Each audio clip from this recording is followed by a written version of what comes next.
যেমনি ঢুকলাম দেখছি একটা সাইনবোর্ডে লেখা মসজিদে সাজার। সাজার মানে কি জানেন? গাছ। আমি অবাক হয়ে গেলাম, মানুষ মসজিদ তৈরি করলো, গাছের নামে কেন নামকরণ করলো বুঝে আসছে না।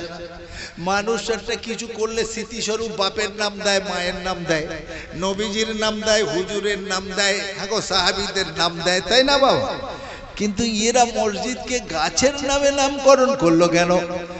হজ থেকে ফিরে আসার পরে আমি পড়াশোনা আরো করতে লাগলাম। তারপরেই দেখছি ও বাবা, সর্বপ্রথম বিশ্বনবী মুহাম্মদুর রাসূলুল্লাহ সাল্লাল্লাহু আলাইহি সাল্লাম তয়েফে যাবার পথে এইখানে দেখা হয়েছিল এক বেদুইনের সঙ্গে। বেদুইন বোঝেন? যাকে বলে বেদে বা যাযাবর। এদের স্থায়ী ঘর ঠিকানা থাকে না, পন্ডলি পান্ডলি নিয়ে ওখানে বসেছিল। আমার নবীর সঙ্গে প্রথম সাক্ষাৎ হলো। নবী তাকে প্রপোজাল দিলেন, হে বেদুইন ভাই, যদি তুমি লা ইলাহা ইল্লাল্লাহ মুহাম্মাদুর রাসূলুল্লাহ সাল্লাল্লাহু আলাইহি সাল্লাম পড়ো এবং মানো, তাহলে কিয়ামতের দিনে তোমার জন্য আমি আল্লাহর কাছে জান্নাতে সুপারিশ করব। মুখের দিকে তাকিয়ে বেদুইন অবাক হয়ে গেল। বেদুইন বলছে, সাহেব, আরে আপনি রসুল কি রসুল নয় আমি বিতর্কে যেতে চাই না। আপনি যদি রসুল হন, ওই যে দূরে, বেশ খানিকটা দূরে একটা গাছ দেখতে পাচ্ছেন, ওই গাছটাকে আমার সামনে যদি হাজির করেন, তাহলে আমি আপনাকে রসুল বলে মেনে নেব। কি বললেন? গাছটাকে এনে যদি এখানে হাজির করতে পারেন, তাহলে আমি আপনার রসুল বলে মেনে নেব। রসুল বললেন, এই গাছ তুই আল্লাহর সৃষ্টি, তাহলে তুই আমার রিসালাতের সাক্ষী দেবার জন্য আল্লাহর হস্তে এখনই হাজির হয়ে যা। গাছ উড়ে আসেনি বাপ, গাছ আস্তে আস্তে সঙ্গে সঙ্গে সামনে এসে হাজির হয়ে গেল। বলুন সুবহানাল্লাহ। স্কুল কলেজে পড়া ছেলেগুলো বলবে হতে পারে, মুসলমান বলে এইসব মেনে নেওয়া যায়, কল্পিত কাহিনী জীবনে শুনিনি। গাছে হেঁটে হেঁটে চলে আসলো, এটা তোমরা বিশ্বাস করবে, বিশ্ব করবে? মানছি না, মানবো না, হতেই পারে না, গাছের কি পা আছে? কিন্তু সেদিন থেকে বিজ্ঞানীরা শুরু করলো গবেষণা। বিশ্বনবী মিথ্যে কথা বলতেই পারেন না, কোরআন যখন প্রমাণ করছে তাহলে শুরু করো গবেষণা। আজকের যুগে দাঁড়িয়ে বলছি, শুধু এখানে নয়, গতকাল আমি কলকাতায় ছিলাম, গড়িয়ার বুকে চ্যালেঞ্জ করে ওয়াজ করলাম 3 ঘন্টা। আমি বললাম, বলো, কেউ অস্বীকার করবে? আমার নবী বলেছিলেন গাছ আস্তে আস্তে এসে এখানে হাজির হলো। এই মুজিজা দেখে বেদুইন লা ইলাহা ইল্লাল্লাহ মুহাম্মাদুর রাসূলুল্লাহ সাল্লাল্লাহু আলাইহি সাল্লাম প্রথম পড়ে নিয়েছিল। বলুন সুবহানাল্লাহ। আরব গভর্নমেন্ট বলছে গাছ একদিন মরে যাবে, তাহলে ইতিহাস তো ওখানেই শেষ হয়ে যাবে। কিন্তু গাছ নবীর রিসালাতের সাক্ষী দিয়েছিল, এর প্রমাণটা দীর্ঘস্থায়ী করতে হবে। তাই সেই জায়গাটা একটা সুন্দর মনোরম মসজিদ করে দিল, আর মসজিদটার নাম করলো মসজিদে সাজার। অর্থাৎ এই জায়গা যেখানে গাছ নবীর নবুয়তের সাক্ষী দিয়েছিল। অমুসলিম ভাইয়েরা, স্কুল কলেজে পড়া যুক্তিবাদী বন্ধুরা, ছাত্র বন্ধুরা বলবে গাছ আসতে পারে, কিন্তু মুসলমান বিশ্বাস করেনি। মুসলমান কোরআন পড়ছে আর শুধু সওয়াব নিচ্ছে, ও ফাঁকি ফুঁকি দিয়ে বাপ মরে যাচ্ছে, মাসে মাসে শুধু খতম দিচ্ছে, ওর বাপের সওয়াব পাঠাচ্ছে। কিন্তু কোরআন যে বিজ্ঞানময়, এটাকে প্রমাণ করবে পৃথিবীর কাছে। মুসলমান এগিয়ে চলো, সবকিছু কোরআনে আছে। মা ফাররাতনা ফিল কিতাবি মিন শাই, কোরআন বলছে সবকিছু আমার কোরআনে আছে। বিজ্ঞানীরা তারা অনুসন্ধান করছে, গবেষণা করছে। বলুন তো, পৃথিবীতে এই মুহূর্তে সবথেকে উন্নত দেশ কোনটা? আমরা কোনটাকে মানি? কথাই বলেন না। আমেরিকা। সবথেকে প্রগতিশীল দেশ আমেরিকা। আচ্ছা, কাল কলকাতার ছেলেরা একটু ছেলেরা কিন্তু আমার প্রশ্নের উত্তর দিল। আমেরিকার একটা বিশ্ববিখ্যাত ভয়াবহ একটা জঙ্গল আছে, ওই জঙ্গলের নাম কি বলতে পারবেন? হ্যাঁ, ওই জঙ্গলটার নাম হলো আমাজন। জঙ্গলের নাম হলো আমাজন, পৃথিবীর সবথেকে বড় জঙ্গল এবং খতরনাক ভয়াবহ জঙ্গল। তো ওখানে সবকিছু পাওয়া যেতে পারে। তাহলে আমেরিকা উন্নত দেশ, সেখানকার বিজ্ঞানীরা গবেষণা করছে। নবী ১৫০০ বছর আগে দাবি করেছেন আমার রিসালাতের সাক্ষী দিতে গাছ এসেছিল এখানে। আজও পর্যন্ত গাছ এক জায়গা থেকে আর এক জায়গা চলে যেতে পারে কোনো মুসলমান প্রমাণ করতে পারেনি। বর্তমানের বিজ্ঞানীরা আমাজনের ওই কি বলে জঙ্গলের ভিতরে একটা গাছের সন্ধান পেয়েছে, যে গাছের নাম হচ্ছে দা ফেমাস হ্যান্টো। আবার বলছি শুনে নিন শিক্ষিত বন্ধুরা, যে গাছের নাম হলো দা ফেমাস হ্যান্টো। এই গাছ যদি দেখা যায় রাত্রিরে আছে 12 নম্বর গড়ান বসে, সকালবেলা দেখা যাচ্ছে তারপরের দিন সকালে ও দাঁড়িয়ে আছে ভরতগড়ে। এই গাছটার নাম হলো ফেমাস হ্যান্টো। তাহলে গাছ এক জায়গা থেকে আর এক জায়গায় যেতে পারে, বিশ্বনবী বলেছিলেন। তাহলে এটা সত্য ছিল কি ছিল না? হিন্দু মুসলমান সবাই বলো না। আসুন সেই নবীর শানে দরুদ পড়ি। আল্লাহুম্মা সাল্লি আলা সাইয়্যিদিনা মাওলানা মুহাম্মদ ওয়া আলা আলি সাইয়্যিদিনা মাওলানা মুহাম্মদ। ব্রাদারান ইসলাম, আমরা খেয়াল করি না যে গাছটা নবীর নবুয়তের সাক্ষী দিয়েছিল, হতে পারে ও গাছটা দা ফেমাস হ্যান্টো ছিল। সঙ্গে সঙ্গে হাঁটতে হাঁটতে নবীর সামনে এসেছিল। গাছ এক জায়গা থেকে আর এক জায়গায় চলে যেতে পারে, এটা বর্তমানের বিজ্ঞানীরা প্রমাণ করে দিল, আলহামদুলিল্লাহ। তাহলে কোরআনে যে ঘটনা, বিশ্বনবী যে জীবনী আমরা যারা যা শুনলাম তা সত্য কি না বলুন, সত্য কি না? ব্রাদারানে ইসলাম, অবাক যেতে হয়, অবাক লাগে মুসলমান এসব কেন ভাবে না। বিসমিল্লাহির রহমানির রহিম, মা ফাররাতনা ফিল কিতাবি মিন শাই। পৃথিবীতে যা কিছু আছে সব তোমরা কোরআনে খোঁজো পাবে। আমাজনের ভিতরে একটা নদী আছে বাপ, একটা নদী আছে। এখনকার বিজ্ঞানের যুগে ছেলেরা না, শিক্ষকরা, সায়েন্সের ছাত্ররা, এরা স্কুলে বাচ্চাদের মগজ ধোলাই করছে আর বলছে এই তোরা বল কিসে বসে আছিস? বাচ্চাগুলো বলছে চেয়ারে। আরে চেয়ারে আছিস প্রমাণ কর। বলে প্রমাণ, চেয়ার তো বসে আছিস। তাহলে চেয়ারে বসে আছিস, চেয়ার সামনে আছে তাই চেয়ার বলছিস? হ্যাঁ ঠিক তো। সামনে কি আছে? বলছে টেবিল। তাহলে এটা সত্য? টেবিল এটা সত্য। হ্যাঁ, তাহলে টেবিল বলে একটা কথা কেন আছে? যেহেতু টেবিল আছে তাই তার নাম আছে। বা আমরা বলছি সামনে টেবিল আছে, এটা প্রমাণ করছে। তাহলে যেটা আছে সেটা সামনে তাই প্রমাণ। তাহলে তোরা বল, তোরা দিন রাত বলছিস আল্লাহ, দিন রাত বলছিস ভগবান, দেখেছিস? কখনো কেউ দেখেছিস হিন্দু মুসলমান? কখনো দেখেছিস আল্লাহ ভগবান? সব ছেলে চুপ, বলছে না দেখিনি। বলে তাহলে যদি থাকতো নিশ্চিত সামনে আসতো বা দেখা যেত। জি, কিন্তু এখনকার যুগের মৌলবীরা, এরা বাচ্চাগুলোকে জানে ইংলিশ মিডিয়ামে পড়ালে, সায়েন্স নিয়ে পড়ালে পরে পরে এরা বেঈমান হয়ে যেতে পারে, আল্লাহকে অস্বীকার করতে পারে। আমার সব ছেলে মেয়েরা তো সায়েন্সের। আমার বড় ছেলে ডাক্তার, হসপিটালে ডাক্তার। আমার ছোট ছেলে এগ্রিকালচারে পিএইচডি, এখন কলেজের প্রফেসর। আমার মেয়ে MSc math honours, service holder. আমি বলছি আমার সব ছেলে মেয়েরা বিজ্ঞানে নিয়ে পড়ে, কিন্তু মুখ ভর্তি দাঁড়িয়ে নামাজ পড়ে। কেন? প্রথমে তাকে মাদ্রাসায় পড়ানো হয়েছে, কোরআন ঢোকানো হয়েছে।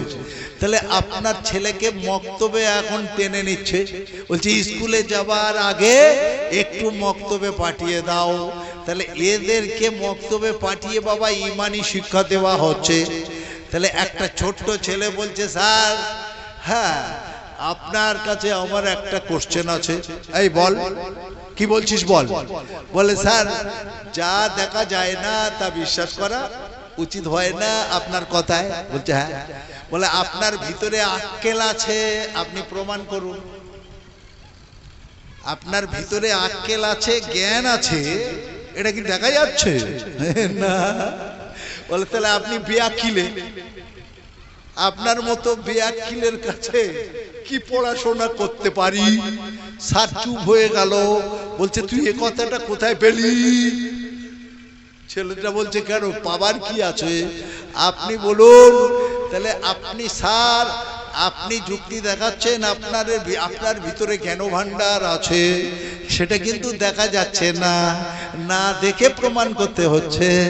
অতএব আল্লাহ না দেখেও প্রমাণ করতে হবে, সৃষ্টিকুলকে সামনে রেখে। এ বলছে স্যার আর সেদিন থেকে বাচ্চাদের ঘাঁটায় না। এই ছেলে তোর মাথা খুললো কোথায়? বলে মক্তবে। এরা আল ইলমু নূরুন, ইলমটা হলো নূর, জ্যোতি, আল্লাহর দেওয়া জ্ঞান। যারা ছোটবেলায় পড়বে মসজিদে কোরআন, খুলে যাবে অটোমেটিক আর আল্লাহর দেওয়া জ্ঞান। ব্রাদারানে ইসলাম ভাবতে হবে। এখনো লোক দেখছি না সেভাবে। কেন? হিজবুল্লাহ এলাকা হিজবুল্লাহ বক্তা উঠতে হবে, তবলিগ এলাকা তবলিগের বক্তা উঠতে হবে, তবে বোধহয় প্রিয় মানুষগুলো আসবে। কার কথায় কি জ্ঞান আছে তোমার জানা আছে? আরে কুকুরের থেকে অদম আমরা। কুকুরের এমন গুণ আছে যা মানুষের মধ্যে থাকলে আল্লাহর ওলি হয়ে যাবে। একজন আল্লাহর ওলি মানুষ একটা কুকুর পুষেছে, ও কুকুরটা খুব অনুগত, খুব বাধ্য।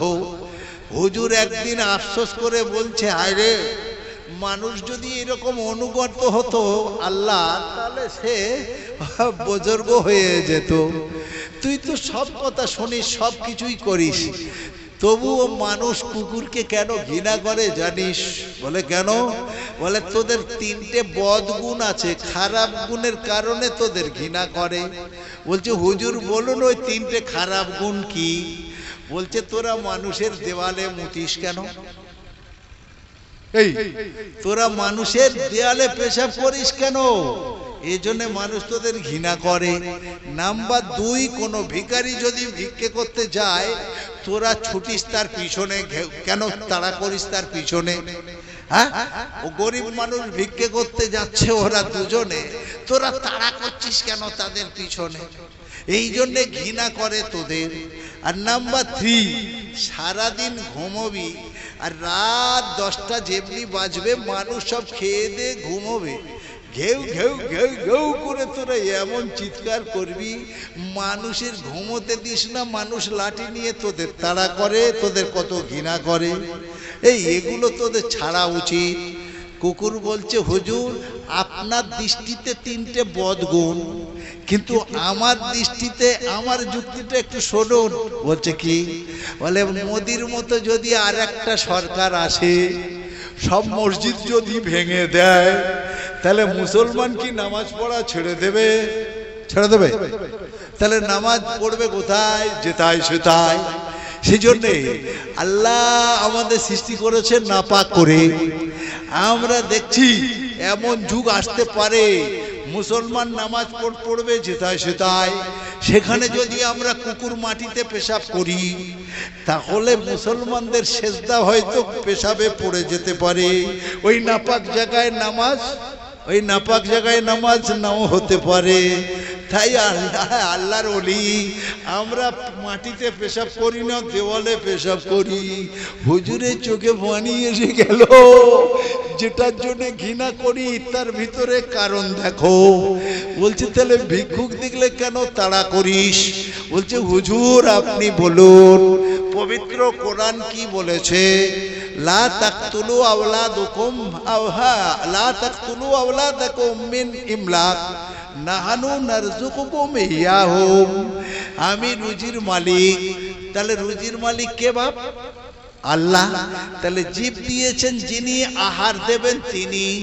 তাহলে মানুষ আহার খুঁজবে কোথায়? কার কাছে যাবে? আহার খাদ্য চাইবে কার কাছে? বুঝে আসেনি? মানুষ কার কাছে খাদ্য চাইবে? আল্লাহর কাছে। তাহলে ফকির যাচ্ছে কার কাছে? মানুষের কাছে। কই আর মানুষ তো ভিক্ষে করতে যাচ্ছে না, চাচ্ছে আল্লাহর কাছে। ওরা কেন ভিক্ষে করতে যাচ্ছে? মানুষের কাছে। ওই জন্য আমরা ওদের তাড়া করি, হারামজাদা ফিরে যা, ফিরে যা, মানুষের কাছে যাস নি, আল্লাহর কাছে চা। ঠিক করি না ভুল করি? আল্লাহর ওলির চোখে পানি এসে গেল। হায় হায় আমরা কত ভুল করি বলো। বলছে আরে কুত্তা তাহলে রাত্রিরে কেন ডাকিস? বলে হুজুর আপনারা কোরআন পড়েন, আমরা তো পড়ি না, কিন্তু আল্লাহ আমাদের দিয়েছে ভিতরে একটা জ্ঞান, একটা ধারণা। কেন? মা বিসমিল্লাহির রহমানির রহিম, ওয়া মা খালাকতুল জিন্না ওয়াল ইনসা ইল্লা লিয়াবুদুন। আল্লাহ জিন জাতি আর মানুষ জাতিকে সৃষ্টি করেছে কেন বাপ? কেন? ইবাদত করার জন্য। তাহলে মানুষ ইবাদত করবে, 12টা বেজে গেল, ওরা সব এখনো ঘুমিয়ে আচ্ছন্ন। কেন ওরা অত ঘুমোবে? সেই জন্য রাত অর্ধরাত হয়ে গেলে আমরা চেঁচামেচি শুরু করি, ওট ওট ওট, আর ঘুমোসনি, উঠে আল্লাহর ইবাদত কর। ঠিক করি না ভুল করি? আল্লাহর ওলির চোখে পানি এসে গেল। আমরা ভুল করি, ওরা ঠিক করে। তাহলে কুকুরের দেখছেন, কুকুরের কাছ থেকেও জ্ঞান নেওয়া যায়। আমি মাওলানা আব্দুল ওয়াহাব দেওবন্দি হতে পারি, তাহলে আমার কাছ থেকে কেন জ্ঞান পাওয়া যাবে না? আপনি খলিল সাহেব ফুরফুরার মানুষ, আপনার কথার ভিতর থেকে কেন জ্ঞান নেওয়া যাবে না?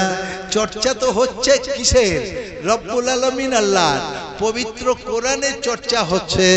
সেই জায়গাটা আমরা একবারও খেয়াল করছি না। বিশ্বনবী সাল্লাল্লাহু আলাইহি সাল্লাম বললেন, যা কিছু খুঁজবে তোমরা সব কিছু কোরআনে পাবে। বিশ্বনবী সাল্লাল্লাহু আলাইহি সাল্লাম পৃথিবীবাসীকে শোনালেন, আমি একদিন আরশে আজিমে গিয়েছিলাম। তাহলে সেদিনটা কবে ছিল বাবা? এরে এতদিন ওয়াজ শুনছেন, নবী আরশে যে আজিমে গিয়েছিলেন সেদিনটাকে কোন দিন বলা হয়? শবে মেরাজ। সেদিনটাকে কি বলা হয়? শবে মেরাজ।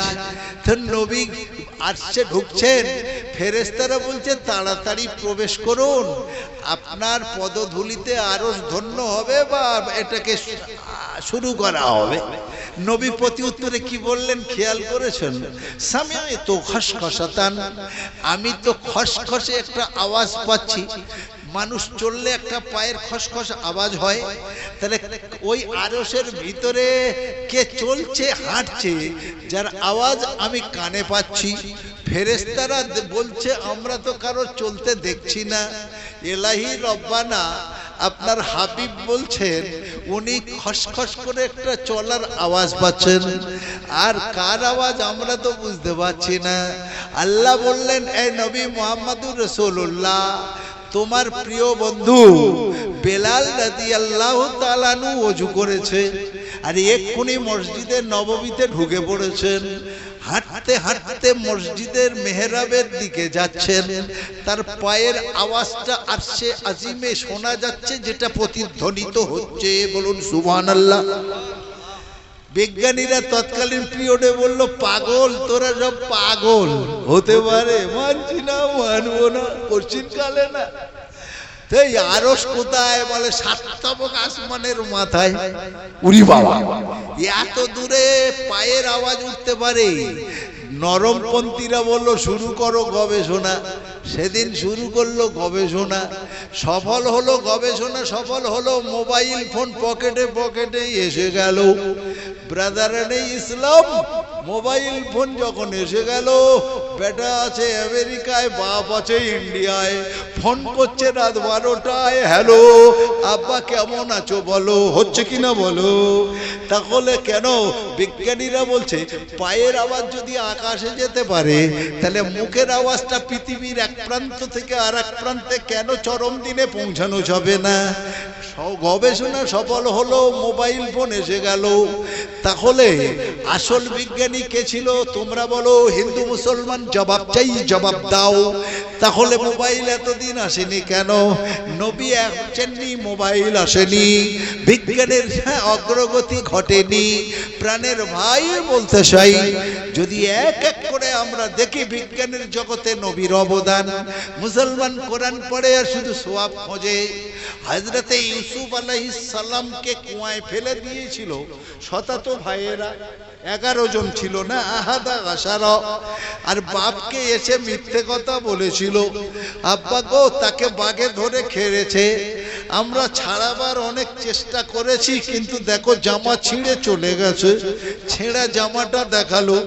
পুত্র শোকে পরে পরে ইয়াকুব আলাইহিস সালাম অন্ধ হয়ে গেল।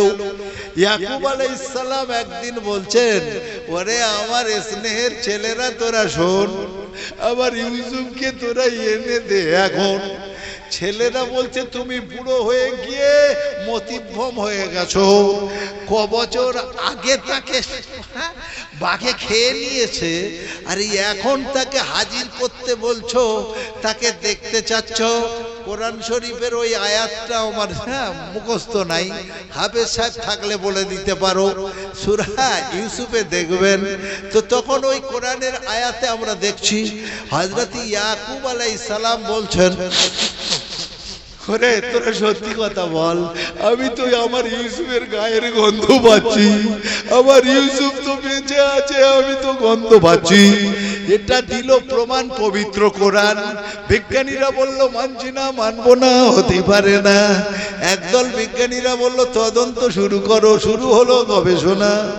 ইউসুফ আলাইহিস সালামকে ফেলা হয়েছিল যে কুয়াতে, আর ইয়াকুব আলাইহিস সালাম কাঁদছিল নিজের বাড়িতে।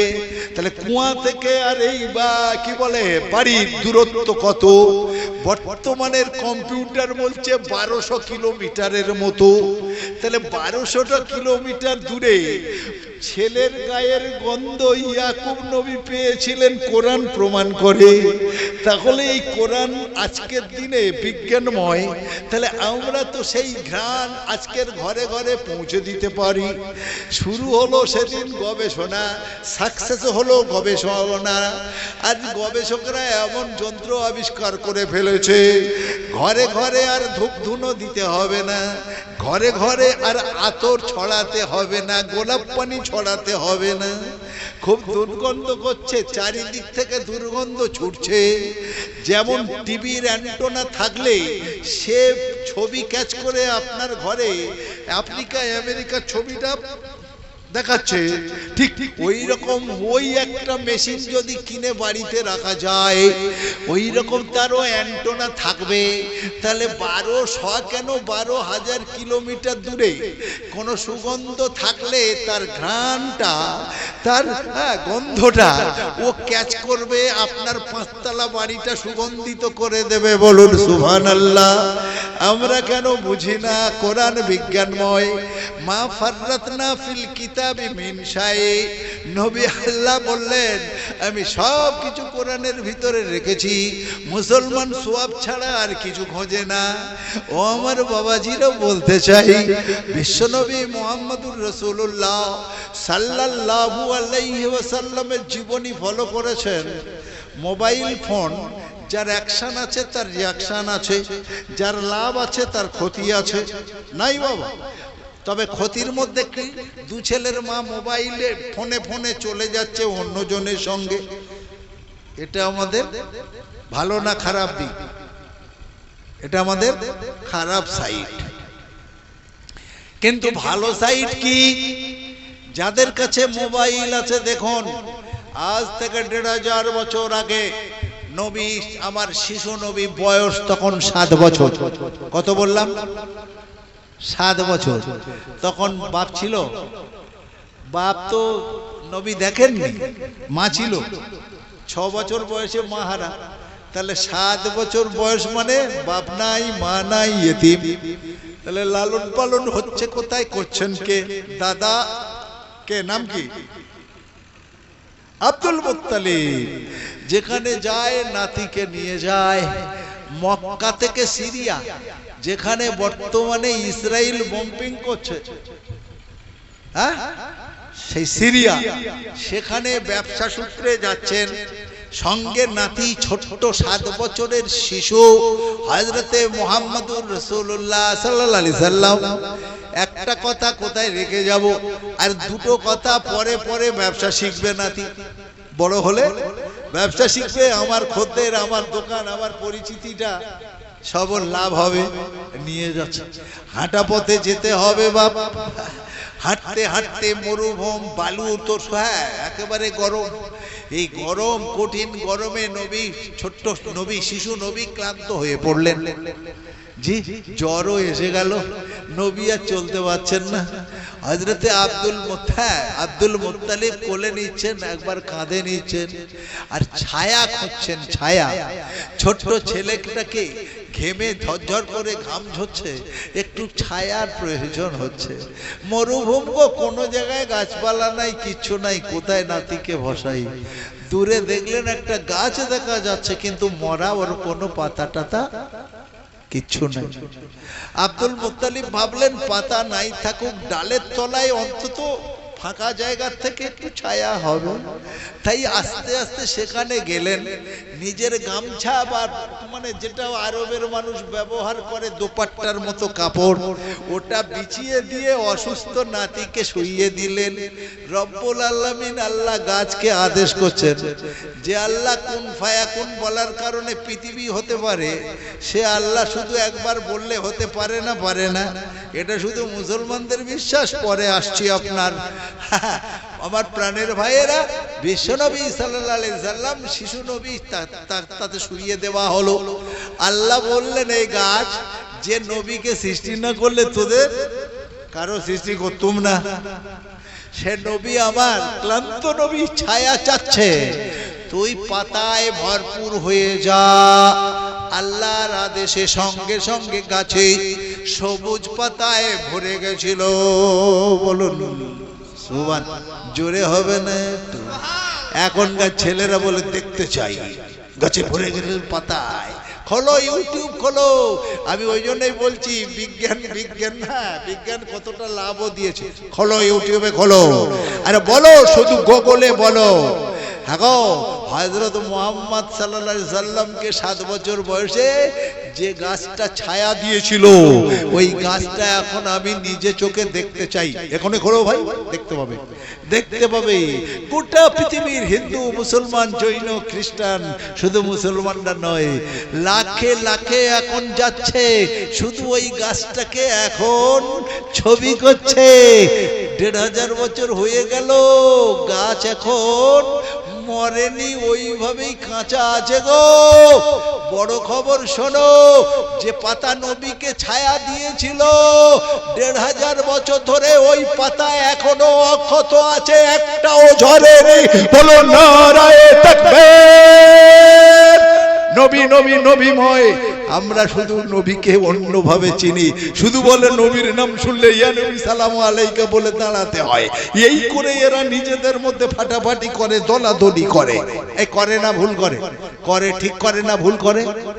এই আমরা হাদিস মানি না তো বাপ? মানি কি না? মানি তো। তবলিগ করেন আর হেজবুল্লাহ করেন, আমার দেখার দরকার নেই। আমি বক্তা, আমি নিরপেক্ষ ওয়াজ করব। আমি কোরআনের উপরে ওয়াজ করব। চটুক ফাটুক কোম্পানির যাবে, আমি সেলসম্যান, আমার সেল করতে হবে। তবে যদি আপনার খারাপ লাগে, ঘৃণা করবেন না, তাহলে বেঈমান হয়ে যাবে। কোরআনের উপর ঘৃণা করা যাবে বাপ? জি, আপনি হেজবুল্লাহ হন আর তবলিগ হন, কোরআনের উপর ঘৃণা রাখা যাবে? আমি ব্যাখ্যা করতে গিয়ে যদি খারাপ লাগে, মেনে নিতে হবে, অন্য জায়গায় জানতে হবে, কিন্তু ঘৃণা করা যাবে না। তাহলে তিরমিজি শরীফের একটা হাদিস শোনাই, যেটা আপনাদের সামনে আমি প্রথম পড়েছি। قال قال رسول الله صلى الله عليه وسلم أيما رجل خرج يفرق بين أمتي فاضربوا عنقه أو كما قال عليه الصلاة والسلام ১৫০০ বছর আগে নবী আমাদের বলে গেলেন, ওগো শোনো, কোন মানুষ ঘর থেকে বেরিয়ে আর যদি উম্মতের মধ্যে ফাটল ধরায়, দলাদলি করে, কি করে, আমার দিনের মধ্যে মতভেদ তৈরি করে, দল তৈরি করে, তাহলে ওর গর্দান উড়িয়ে দাও, কোনো পাপ হবে না। ওর গর্দান উড়িয়ে দাও, কোনো পাপ হবে না। বলো, এই লিডারশিপ দিচ্ছ যারা, এই হাদিসের উপরে কি আমল করছো তারা? বলো, দলাদলি করা যাবে, তবলিগের মুবাল্লিগ বলো, ফুরফুরা বলে ঘৃণা করা যাবে, দলাদলি করা যাবে, তাহলে তোমার ঈমান থাকবে না। বলো, ফুরফুরা পন্থীরা বলো, তবলিগ বলে ঘৃণা করা যাবে, দল করা যাবে, তাহলে হাদিস মানবো না আমাদের মত মানবো? মাওলানাদের মতে চলবো, কোনটা? হাদিস মানবো। হাদিস কি বলছে ভাই? দলাদলি নাই, দলাদলি করা যাবে না, গোষ্ঠী করা যাবে না। দক্ষিণ পাড়ায় মসজিদ, উত্তর পাড়ায় মসজিদ, ফের সবুর কাকা ফের আর একটা করেছে মসজিদ, শুধু দলাদলি, ওর মসজিদে যাবে না। সর্বনাশ, শেখেরা হালদারদের মসজিদে যাবে না। তার মানে আমি একজন লস্কর, আমার লিডিং চলছে না, আমার লিডিং চলছে না, ওই জন্য কমে ভাগাভাগি করছি। কেউ তৃণমূল করবে, কেউ সিপিএম করবে, কিন্তু সিপিএম বলে ওকে ঘৃণা করা যাবে না, তৃণমূল বলে ওকে আলাদা দল, আলাদা গ্রুপ ভাবা যাবে না। যে ভাববে তার ঈমান থাকবে না। খবরদার, হাদিসে যদি আমল করতে চাই তো ভাবতে হবে সবাই আমরা ভাই ভাই। আবার ব্রাদারান ইসলাম, বিশ্বনবী সাল্লাল্লাহু আলাইহি সাল্লাম আজ জগতের কাছে একটা টার্গেট। কিসের টার্গেট? যে তার পিরিয়ডে যে শান্তি ছিল, সে শান্তি আজও আর দেখা যাচ্ছে না। সে নবী এতিম ছিল, সে নবীর কাছে কি ছিল? আহা বাবা গো বাবা, ইতিহাস শোনালে না। আমি যাচ্ছিলাম বিজ্ঞানের উপরে, কিন্তু আমার তো এখন যেতে হচ্ছে নবীর চরিত্রের উপরে গো। ভাবতে অবাক লাগে। আজকের ইসরায়েলের ইহুদিরা বম্পিং করছে কোথায়? প্যালেস্তাইনের উপরে। লড়াই করছে কোনটা নিয়ে বাপ? মসজিদে আকসা। জি, ইতিহাস জানা আছে। মসজিদে আকসা মুসলমানদের আগের মানে পূর্বের কাবা ছিল। বিশ্বনবী সাল্লাল্লাহু আলাইহি সাল্লাম 37 দিন ওই মসজিদের দিকে না মুখ করে নামাজ পড়েছিলেন। পরে পরে ইসরায়েল দেশ প্রতিষ্ঠিত হলো। এই হারামজাদারা সেদিন এই মসজিদকে দখল করে নিয়েছিল। পরে পরে যখন ওমর রাদিয়াল্লাহু তাআলা আনহুর পিরিয়ড এলো, ওমরকে নবী স্বপ্নে বলছেন, ওমর, হ্যাঁ, বা আল্লাহ বলছেন, ওমর, তোর সঙ্গে তোর মোকাবেলা করবে এমন লোক বর্তমানে পৃথিবীতে নাই। তখন যেখানে ধরেছেন সেখানে বিজয় হয়েছিল হযরতে ওমর রাদিয়াল্লাহু তাআলা। পৃথিবীর সবথেকে বড় যোদ্ধা তুমি, আর তোমার নবী কাবা করে যে মসজিদে নামাজ পড়লো, সেই মসজিদে আকসাটা তো ইহুদিরা দখল করে রেখেছে, ওটা খেয়াল করলে না? সেদিন হযরতে ওমর রাদিয়াল্লাহু তাআলা পাগলের মতো হয়ে গেলেন। সকালবেলা উঠে সাহাবীদের বললেন, শোনো সাহাবীরা শোনো, মসজিদে আকসাকে পুনরুদ্ধার করতে চাই, কোন বাধা বিঘ্ন মানছি না, মানব না। খালিদ ইবনে ওলীদ রাদিয়াল্লাহু তাআলা আনহু একজন যোদ্ধা সাহাবী, বিশাল বড় সাহাবী ছিলেন, যার ঈমানের কথা বললে একটা জলসায় হবে না, 2-4টে জলসায় লাগবে। এইরকম একজন পাওয়ারফুল ঈমানদার, হ্যাঁ, হযরতে খালিদ ইবনে ওলীদ রাদিয়াল্লাহু তাআলা আনহুকে সেনাপতি বানিয়ে ওমর রাদিয়াল্লাহু তাআলা আনহু, হ্যাঁ, 10,000 সৈন্য নির্ধারণ করে বললেন, এদের নিয়ে চলো, তুমি ইসরাইল ঘিরে ফেলো, মসজিদে আকসা আমরা পুনরুদ্ধার করতে চাই। সঙ্গে সঙ্গে 10,000 সেনা প্রস্তুতি নিল। হযরতে খালিদ ইবনে ওলীদের নেতৃত্বে এগিয়ে যাচ্ছে। দুধ মারফত বা যে কোনো মারফতে ইসরায়েলের ইহুদিরা জানতে পারলো ওমর আসছে তার দলবল সেনাবাহিনী নিয়ে। সেদিন ইসরায়েলে ছিল অল্প ইহুদি, এ তো সারা পৃথিবীর ইহুদিদেরকে নিয়ে এসে মুসলমানদের ভিটে মাটি দখল করে আজকে তারা নিজ ভূমিতে পরভূমি বানাতে তাদের চাচ্ছে। তারা জানে না বেঈমান কারা। দেখুন, বেঈমান মুসলমানরা নয়, এই বেঈমানদের সমর্থন করে যারা প্রকৃত বেঈমান তারা।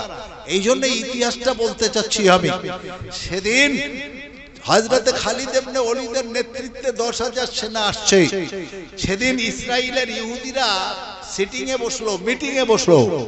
আরে ওমর আসছে মানে জয়। এখন কি করবি? তার সঙ্গে লড়বি না সারেন্ডার হবি? বললো দেখো, পৃথিবীর কেউ পাচ্ছে না, আর আমরা এই ক্ষুদ্র কতকগুলো 10,000 সেনাবাহিনী যদি থাকে তো কি করব?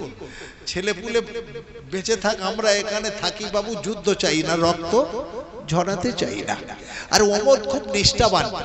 ওমর যদি এখানে লিডারশিপ নেয় আমাদের কোনো অসুবিধা নেই, আমাদের কোনো ক্ষতি করবে, আমাদের কোনো ক্ষতি করবে না, এটাই ছিল ধারণা।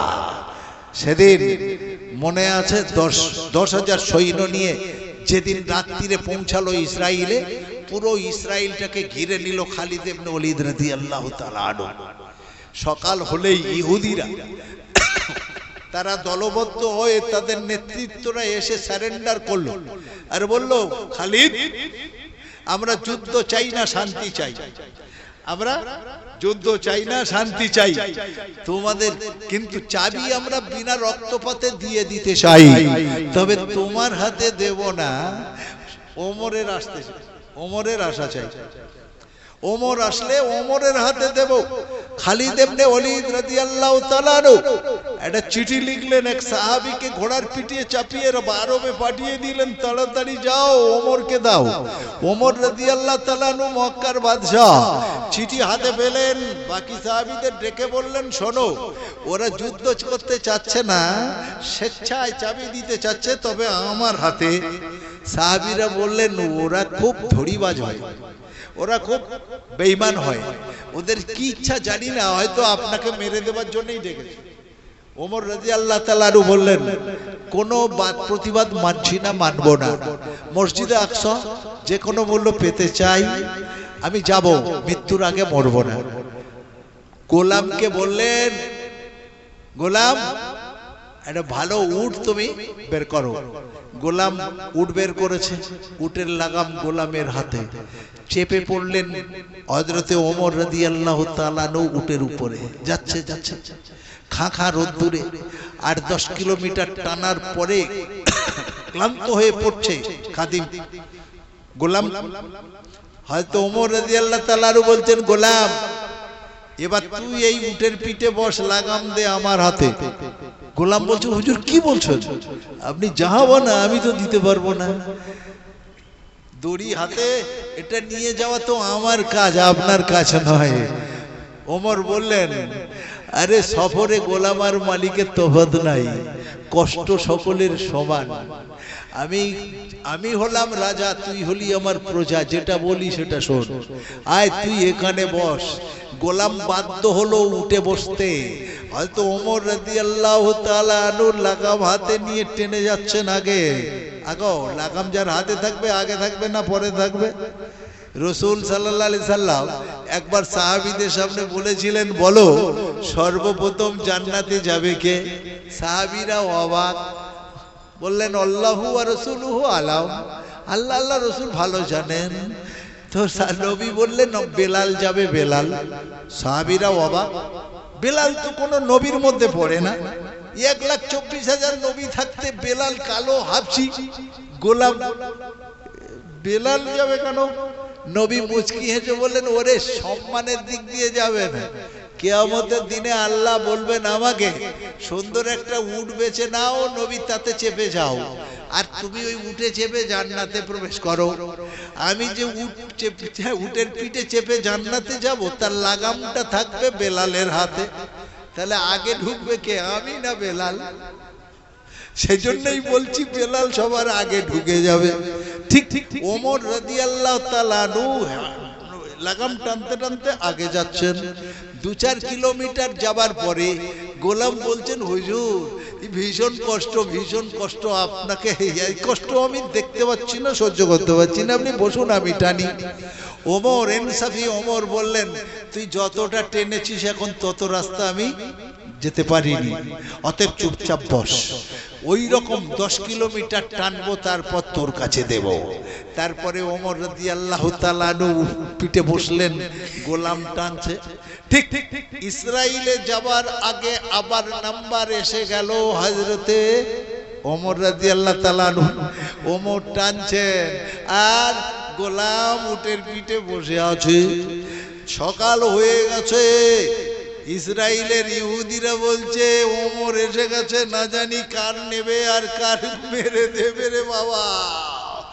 তাড়াতাড়ি করে এসে বলছে, আদাব আদাব, সালাম সালাম জাহাবানা, জাহাবানা সালাম, জাহাবানা সালাম নেবেন জাহাবানা। গোলাম লজ্জায় মাথাটা হ্যাট করে বলছে, আমাকে দিও না, আমি জাহাবানা নই, আমি তো গোলাম, আমাকে কেন দিচ্ছ সালাম? বলছে তাহলে গোলাম কে? বলছে লাগাম হাতে যে। সেদিন ইসরাইলের ইহুদিরা অবাক হয়ে গেল, বাদশাহ লাগাম টানছে আর গোলাম উটের পিঠে বসে আছে। যে ওমরের কাছে গোলাম এত নিরাপদ, সেই ওমরের কাছে তার লিডারশিপে আমরা কেন নিরাপদ থাকবো না? 100% আমরা বিশ্বাস রাখি আমরা নিরাপদে থাকবো। একজন সাহাবী এসে তখন বলছেন, একটা নতুন জামা কিনে এনেছেন আমিরাল মোমেনিন, কয়েকদিন ধরে হেঁটে আসছেন, ময়লা হয়ে গেছে, জামাটা পাল্টে নিন। এই জামাটাই ছিল 33টা তালি। কটা বললাম? হিন্দু মুসলমান শুনুন ইতিহাস। হযরতে ওমর যখন রাজা, সেই সময় তার গায়ের জামাটায় কটা তালি ছিল বললাম? 33টা। লজ্জায় একজন সাহাবী বলছেন, নতুন জামাটা পরুন, ওই জামাটা খুলুন। নবী বলছেন, এই আমিরাল মোমেনিন ওমর রাদিয়াল্লাহু তাআলা আনহু বলছেন, এরে শোনো সাহাবী শোনো, জামা আমি নতুন কিনে পরতে পারি কিন্তু পরবো না। কেন? আমি যে গদিতে বসেছি এটা নবীর সিট, এটা নবীর সিটে আমি বসেছি, নবী নেই, আবু বকর নেই, পরে আমি সেই সিটে বসেছি। আমার নবীর গায়ে নতুন জামা থাকতো না। নবী যখন সফর করতেন তার গায়ের জামায় 33টা তালি থাকা আমি দেখেছিলাম। বলুন সুবহানাল্লাহ। অতএব নবীর অনুকরণ করতে চাই, নতুন জামা পরব না। মক্কার বাদশা ওমরের গায়ে যে জামা ছিল 33টা তালি ছিল। ভারতবর্ষের প্রধানমন্ত্রী নরেন্দ্র মোদী যাদের করছো সমালোচনা, ইনসাফ করে তুমি একবার বলো না তোমার গায়ের কোটটার দাম কত? বলে 3 লাখ টাকার মতো। তোমার বাপ তো চা বিক্রি করতো, তুমিও তো চা বিক্রি করতে, এত টাকা কোথায় পেলে? নিশ্চিত জনগণের টাকা কিনা, তুমি বলো। তাহলে তোমার থেকে ওমর ভালো ছিল না খারাপ ছিল? হিন্দু মুসলমান ভারতবর্ষে আওয়াজ তোলো। অতএব বলতে চাই, সেদিন ইসরাইলের ইহুদিরা বলল, জাহাওয়ানা আপনার মতো নেতা আর পাবো না, রক্ত ঝরাতে চাই না, যুদ্ধ করতে চাই না, আপনারা চাবি নিন, আপনাদের মসজিদ আপনাদের দায়িত্বভার গ্রহণ করুন। সেই থেকে আজও অবধি মসজিদে আকসা মুসলমানদের আয়ত্তে ছিল, সেখানে নামাজ টামাজ পড়ছিল।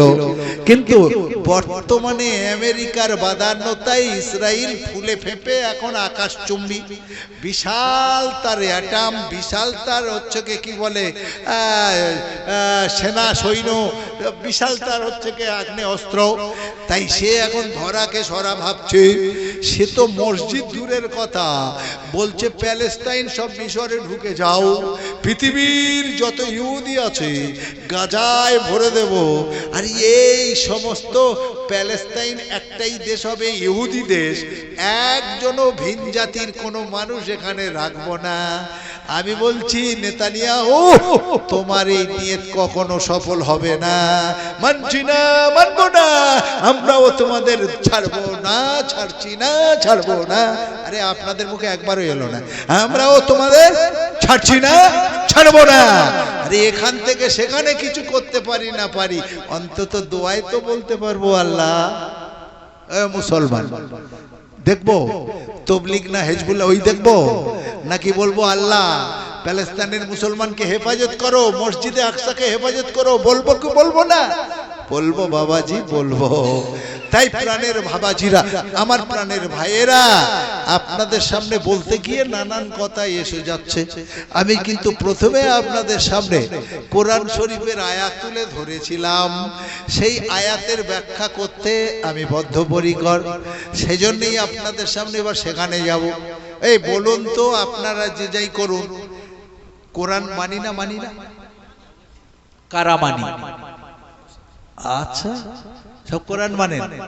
মানে মুখে মানি মানি করলে মানা হবে না? কোরআন যেটা করতে বলেছে করতে হবে, করতে হবে। আচ্ছা, আপনাদের কাছে একটা প্রশ্ন করি, কোরআনে কতগুলো আয়াত আছে বাপ? 6666টা। কম্পিউটার বলছে 6636টা। দ্বিমত থাকতে পারে, যাই আছে। এর মধ্যে কতগুলোর উপর আমল করতে হবে বাবা? সবটাই। যারা নামাজ পড়ে 82 জায়গায় নামাজের কথা আছে, তাহলে 82টা আয়াতের উপর আমল হচ্ছে। যেখানে নামাজের কথা সেখানে জাকাতের কথা, তাহলে জাকাত দিলে আরো 82 আয়াতে আমল হচ্ছে। তাহলে 82 আর 82 164 হলো। হ্যাঁ বাবা, যেখানে আছে দানের কথা, তাহলে যারা দান করছে তাহলে একটা আয়াতের উপরে আমল হচ্ছে বা কয়েকটা আয়াতের উপর আমল হচ্ছে। যেখানে আছে হজের কথা, তাহলে হজের ওই আয়াতের উপর আমল হচ্ছে। আমি আমার ক্যালকুলেশনে দেখছি এ পর্যন্ত 250টা আয়াতের মতো মুসলমানের আমল আছে। আর বাকিগুলো আমলে নাই। তাহলে করতে হবে না হবে না? আমল করতে হবে। বিসমিল্লাহির রহমানির রহিম। কুল তাআলাউ আতলু মা হাররামা আলাইকুম রাব্বুকুম আল্লা তুশরিকু বিহি শাইয়্যা ওয়া বিল ওয়ালিদাইনি ইহসানা ওয়া লা তাকতুলু আওলাদাকুম মিন ইমলাক নাহনু নারযুকুকুম ইয়াহুম ওয়া লা তাকরাবুল ফাওয়াহিশা মা যাহারা মিনহা ওয়া মা বাতান ওয়া লা তাকতুলুন নাফসাল্লাতী হাররামাল্লাহু ইল্লা বিল হক যালিকুম ওয়াসাকুম বিহি লাআল্লাকুম তাআকিলুন। এবার ব্যাখ্যা করি, ওটা তো আরবি ভাষা, আমরা তো বাঙালি বুঝি না আরবি। বুঝতে না পারবি হেগে মুতে ছাড়বি, শেষকালে বাবা জলসা ছেড়ে উঠে যাবি, এমন কাজ করিস নি ভাই।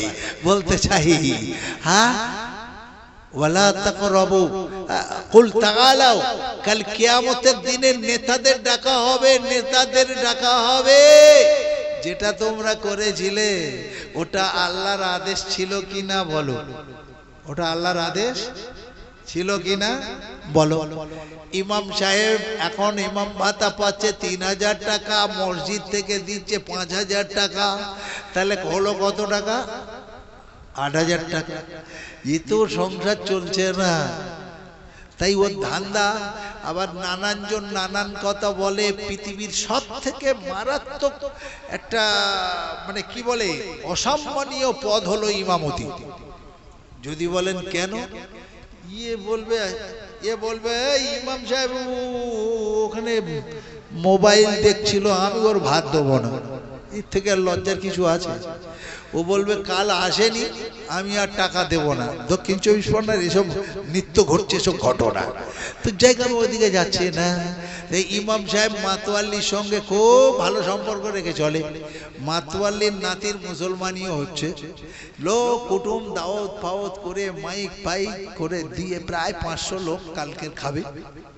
বলছে হুজুর, দুজনের তো খুব গভীর বন্ধুত্ব। বলছে হুজুর, তাহলে কি মেনুতে রাখা হবে? মানে খাদ্যের তালিকায় কি কি রাখা হবে। হুজুর যা যা বলেছে সবই করেছে। 500 লোক খেয়ে সন্তুষ্ট হয়ে সব বাড়িতে গেছে। কেউ উপঢৌকন এনেছে কি লুঙ্গি পাঞ্জাবি, কেউ এনেছে সোনা দানা, কেউ এনেছে রূপোর গহনা।